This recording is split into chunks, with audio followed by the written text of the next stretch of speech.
Hello friends, welcome to knowledge world. આજે આપણે જોવાનું છે 27 માર્ચ 2024ના ડેલી કરંટ અફેર, જેમાં આજના દિવસના ખૂબ જ અગત્યના પ્રશ્નો અને સાથે સાથે તેને રિલેટેડ ટોપિક વિશે પર ચર્ચા કરીશું। તો શરૂઆત કરીએ આજના વિડીયોની।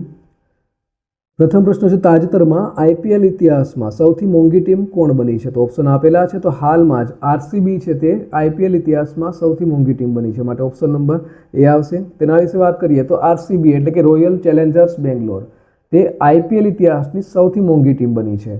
તો આ પહેલા જે શરૂઆત છે તો તે આદિત્ય બિરલા ગ્રુપના નેતૃત્વ હેઠળના કન્સોર્ટિયમે આ ટીમને ખરીદી છે અને તે 16,896 કરોડ એટલે કે $1.8 બિલિયન આ જે સોદો છે તે થયો છે। અને રાજસ્થાન રોયલ્સનો જે 15,286 કરોડનો રેકોર્ડ છે તે આરસીબીએ તોડી નાખ્યો છે અને હાલમાં તે આઈપીએલમાં જ નહીં પરંતુ વિશ્વની સૌથી મોંઘી સ્પોર્ટ ટીમમાંની એક ટીમ છે તે બની ગઈ છે। હવે આઈપીએલ એટલે કે ઇન્ડિયન પ્રીમિયર લીગ, તો તેની શરૂઆત અને તેની સ્થાપના ક્યારે થઈ હતી? તો આઈપીએલ છે તેની સ્થાપના વર્ષ 2007માં થઈ હતી, જ્યારે પ્રથમ સિઝન છે તે વર્ષ 2008માં રમાઈ હતી। ત્યાર પછી જોઈએ તાજેતરમાં પ્રકાશિત સ્કાયટ્રેક્સ વર્લ્ડ એરપોર્ટ એવોર્ડ્સ 2026માં કયા એરપોર્ટને વિશ્વનું શ્રેષ્ઠ એરપોર્ટ જાહેર કરવામાં આવ્યું છે? તો ઓપ્શન આપેલા છે। તો હાલમાં જે ચાંગી એરપોર્ટ છે તેને વિશ્વનું સૌથી શ્રેષ્ઠ એરપોર્ટ છે તે જાહેર કરવામાં આવ્યું છે, માટે ઓપ્શન નંબર એ આવશે। તેના વિશે વાત કરીએ તો લંડનમાં યોજાયેલા સ્કાયટ્રેક્સ વર્લ્ડ એરપોર્ટ એવોર્ડ્સ 2026માં જે સિંગાપુરનું ચાંગી એરપોર્ટ છે તેને વિશ્વનું સૌથી શ્રેષ્ઠ એરપોર્ટ છે તે જાહેર કરવામાં આવ્યું છે અને આ જે એરપોર્ટ છે તે 14મી વખત વિશ્વનું સર્વશ્રેષ્ઠ એરપોર્ટ છે તે બન્યું છે અને તેને શ્રેષ્ઠ એરપોર્ટ ડાઇનિંગ અને એશિયાના શ્રેષ્ઠ એરપોર્ટનો એવોર્ડ છે તે પણ મળ્યો છે। હવે ટોચના 3 એરપોર્ટની વાત કરીએ તો સિંગાપુરનું ચાંગી એરપોર્ટ છે તેનું પ્રથમ સ્થાન રહ્યો છે, 2 નંબર ઉપર સિયોલ ઇન્ચિયોન ઇન્ટરનેશનલ એરપોર્ટ અને 3 નંબર ઉપર ટોક્યો હાનેડા એરપોર્ટ।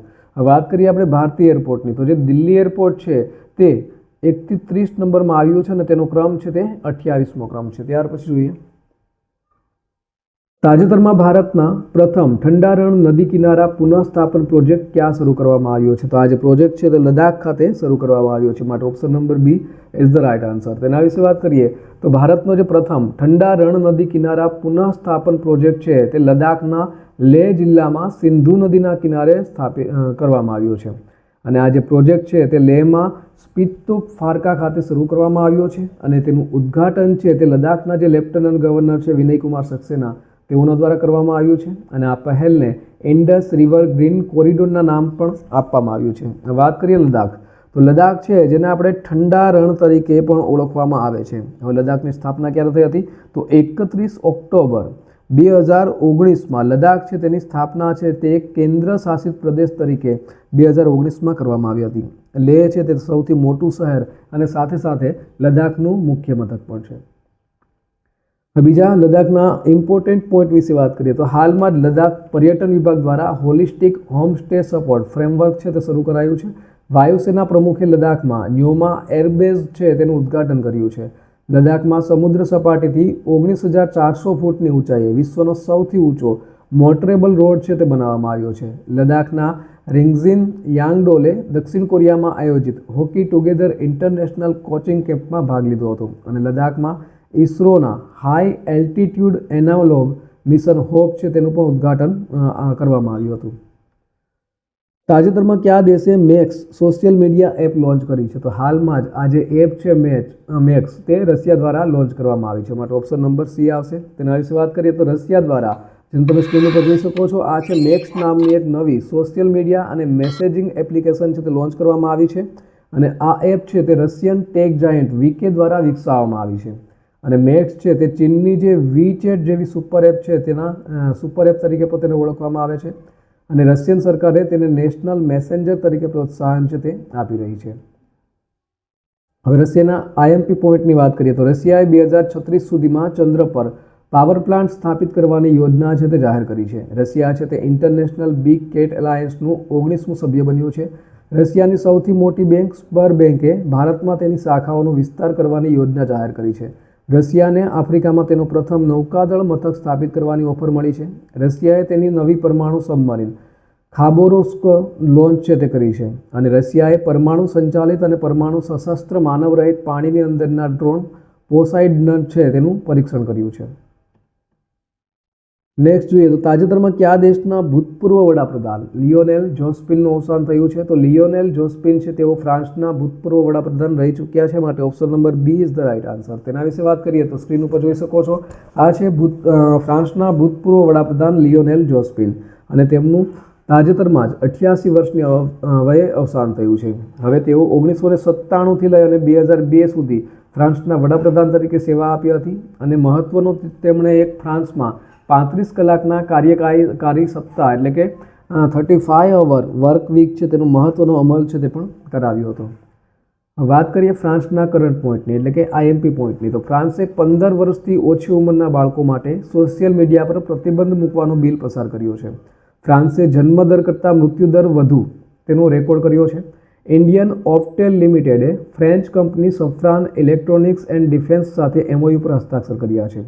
ફ્રાન્સના નવા વડાપ્રધાન સેબેસ્ટિયન લેર્કોનું તેમના મંત્રીમંડળની નિમણૂક કર્યાના થોડા કલાકો પછી રાજીનામું આપ્યું, અને ફ્રાન્સના જે ભૂતપૂર્વ રાષ્ટ્રપતિ છે નિકોલસ સરકોજી, તેમને ભ્રષ્ટાચાર અને સત્તાના દુરુપયોગ માટે 5 વર્ષની જેલની સજા છે તે પણ ફટકારવામાં આવી છે. તાજેતરમાં ભારતીય વાયુસેના એટલે કે ઇન્ડિયન એરફોર્સે કયા દેશના રોયલ એરફોર્સ એટલે કે RAFના પાયલટ્સને તાલીમ આપવા માટે સંમતિ આપી છે? તો આ જે છે સંમતિ તે બ્રિટન માટે આપવામાં આવી છે, માટે ઓપ્શન નંબર એ આવશે. તેના વિશે વાત કરીએ તો ભારતીય વાયુસેના એટલે કે ઇન્ડિયન એરફોર્સે યુનાઇટેડ કિંગડમ એટલે કે બ્રિટનના રોયલ એરફોર્સના પાયલટ્સને તાલીમ આપવા માટે સંમતિ આપી છે, અને આ તાલીમ છે તે યુકેમાં આવેલા RAF વેલી એરબેઝ પર છે તે લેવાશે. ભારતીય વાયુસેનાના 3 ક્વોલિફાઈડ ફ્લાઇંગ ઇન્સ્ટ્રક્ટર બ્રિટિશ પાયલટને ફાસ્ટ જેટ ઉડાડવાની તાલીમ છે તે આપવામાં આવશે, અને આ જે સહયોગ છે, આ જે એમઓયુ છે તે ફેબ્રુઆરી 2026માં નવી દિલ્હી ખાતે યોજાયેલી 19મી Bharat UK air staff talks દરમિયાન લેવામાં આવ્યું હતું. હવે બીજા અગત્યના પોઈન્ટની વાત કરીએ તો ભારત અને બ્રિટને વૈજ્ઞાનિક સહયોગને પ્રોત્સાહન આપવા માટે રામાનુજન જુનિયર સંશોધકો કાર્યક્રમ છે તે શરૂ કર્યો છે. ડેવિડ લેમીને યુકેના નવા નાયબ વડાપ્રધાન તરીકે નિયુક્ત કરવામાં આવ્યા છે, તો કૃષાંગી મેશ્રામને બ્રિટનના સૌથી નાના સોલિસિટર બન્યા છે. જેકબ બેથેલ ઇંગ્લેન્ડની પુરુષ ક્રિકેટ ટીમના સૌથી નાના કેપ્ટન બન્યા છે, તો ઇંગ્લેન્ડે સ્પેનને હરાવી અને મહિલા યુરો 2025નો ખિતાબ છે તે જીત્યો છે. તાજેતરમાં 26 માર્ચે કયા દેશનો સ્વતંત્રતા દિવસ ઉજવવામાં આવે છે? તો દર વર્ષે 26 માર્ચના રોજ બાંગ્લાદેશ છે તેનો સ્વતંત્રતા દિવસ ઉજવવામાં આવે છે, માટે ઓપ્શન નંબર એ આવશે. તેના વિશે વાત કરીએ તો બાંગ્લાદેશે તાજેતરમાં એટલે કે આ વર્ષે 26 માર્ચે તેમનો 56મો સ્વતંત્રતા અને રાષ્ટ્રીય દિવસ છે તેની ઉજવણી કરી છે. બાંગ્લાદેશ છે તેને 26 માર્ચ 1971ના રોજ બંગબંધુ શેખ મુજીબુર રહેમાને પાકિસ્તાનથી બાંગ્લાદેશની આઝાદીની જાહેરાત છે તે આ દિવસે કરી હતી, અને આ દિવસે ઢાકાના સાવર ખાતે આવેલા રાષ્ટ્રીય શહીદ સ્મારક પર પુષ્પાંજલિ છે તે અર્પણ કરવામાં આવે છે. હવે બીજા આઈએમપી પોઈન્ટની વાત કરીએ તો હાલમાં જ ભારત દ્વારા બાંગ્લાદેશની જમીન અને દરિયાઈ બંદરો દ્વારા શણની આયાત ઉપર પ્રતિબંધ છે તે મૂકવામાં આવ્યો છે. બાંગ્લાદેશે 8 ઓગસ્ટને નવો બાંગ્લાદેશ દિવસ જાહેર કર્યો છે. ભારતે બાંગ્લાદેશથી તૈયાર વસ્ત્રો અને પ્રોસેસ્ડ ખાદ્ય પદાર્થો જેવી ચોક્કસ ચીજવસ્તુઓની આયાત પર 15 પ્રતિબંધો લાદ્યા છે. ભારતે બાંગ્લાદેશ માટે ટ્રાન્સશિપમેન્ટ સુવિધાઓનો અંત છે તે પણ લાવ્યો છે. બાંગ્લાદેશ સંયુક્ત રાષ્ટ્ર જળ પરિષદમાં જોડાનાર પ્રથમ દક્ષિણ એશિયાઈ દેશ છે તે બન્યો છે. તાજેતરમાં પશ્ચિમ એશિયાઈ કટોકટી વચ્ચે કયા દેશે ઉર્જા કટોકટી જાહેર કરી છે? તો હાલમાં જ આ જે ઉર્જા કટોકટી છે તે ફિલિપાઇન્સ દ્વારા જાહેર કરવામાં આવી છે, માટે ઓપ્શન નંબર એ આવશે. તેના વિશે વાત કરીએ હવે તો ફિલિપાઇન્સના રાષ્ટ્રપતિ છે ફર્ડિનાન્ડ માર્કોસ જુનિયર, અને તેઓએ પશ્ચિમ એશિયાઈ કટોકટી ખાસ કરીને અત્યારે જે ઈરાન, અમેરિકા અને ઇઝરાયલ વચ્ચેનું જે યુદ્ધ ચાલુ છે તેના કારણે ફિલિપાઇન્સ દેશે રાષ્ટ્રીય ઉર્જા કટોકટી છે તે જાહેર કરી છે. ફિલિપાઇન્સ છે તેની જરૂરિયાતનું લગભગ 98% તેલ છે તે ગલ્ફ દેશોમાંથી આયાત કરે છે. તાજેતરમાં ભારત અને રશિયા એક નવા દ્વિપક્ષી કાર્યસૂચિ તરફ પરિષદ છે તે ક્યાં યોજાઈ હતી? તો હાલમાં જ આજે પરિષદ છે તે મોસ્કો ખાતે યોજાઈ હતી, માટે ઓપ્શન નંબર ડી આવશે. તેના વિશે વાત કરીએ તો ભારત અને રશિયા એક નવા દ્વિપક્ષી કાર્યસૂચિ તરફ આના વિષય ઉપર બીજી આંતરરાષ્ટ્રીય પરિષદ છે તે મોસ્કો રશિયા ખાતે યોજાઈ હતી, અને આ જે કોન્ફરન્સ છે તેનું આયોજન રશિયન ઇન્ટરનેશનલ અફેર્સ કાઉન્સિલ એટલે કે RIAC અને રશિયામાં સ્થિત ભારતીય દૂતાવાસ દ્વારા સંયુક્ત રીતે તેનું આયોજન છે તે કરવામાં આવ્યું હતું. ગઈકાલે પૂછાયેલા પ્રશ્નોનો જવાબ મેળવી લઈએ તો ગઈકાલે પૂછ્યું હતું કે તાજેતરમાં T20 આંતરરાષ્ટ્રીય ક્રિકેટમાં સદી ફટકારનાર સૌથી નાની ઉંમરની મહિલા ખેલાડી કોણ બની છે? તો ઓપ્શન આપેલા હતા તો આનો સાચો જવાબ આવશે ફેની ઉટાગુસીમાનિંદી. તો ઓપ્શન નંબર સી છે તે આપણો જવાબ આવશે. અને તેવું T20 આંતરરાષ્ટ્રીય ક્રિકેટમાં સદી ફટકારનાર સૌથી નાની ઉંમરના ખેલાડી છે, મહિલા ખેલાડી છે તે બન્યા છે. ત્યાર પછી જોઈએ આજનો સવાલ. તો આજનો સવાલ છે તાજેતરમાં વિશ્વ ક્ષય દિવસ છે તે ક્યારે ઉજવવામાં આવ્યો? તો ઓપ્શન આપેલા છે. Option number A 22 March, option number B 23 March, option number C 24 March અને ઓપ્શન નંબર ડી 25 માર્ચ. તો આનો સાચો જવાબ કોમેન્ટ બોક્સમાં કોમેન્ટ કરી અને જણાવવાનો રહેશે. તો આ સાથે આજના દિવસનો જે વિડીયો છે તે અહીં પૂર્ણ થાય છે. બીજા અગત્યના વિડીયોની લિંક છે તે સ્ક્રીન ઉપર આપેલી છે, સાથે સાથે પ્લેલિસ્ટ છે તે પણ આપેલી છે.